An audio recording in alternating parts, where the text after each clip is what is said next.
Hello. Past continuous ടെൻസിൻ്റെ ഒരു യൂസാണ് പറയുന്നത്. To indicate two or more actions taking place at the same moment. Two or more actions taking place at the same moment. Example നോക്കാം. It was raining while he was reading. ഈ രണ്ട് ആക്ഷൻസും same മൊമെൻറ്റിലാണ് നടക്കുന്നത്.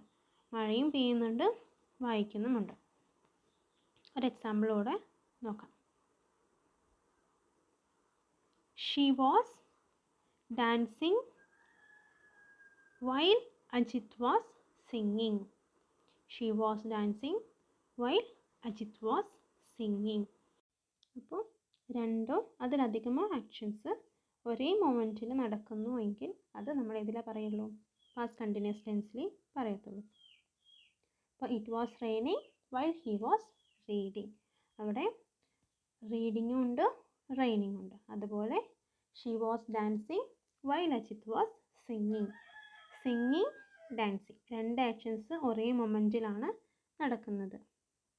ഇത് past continuous ടെൻസിലേ പറയുള്ളൂ. Okay.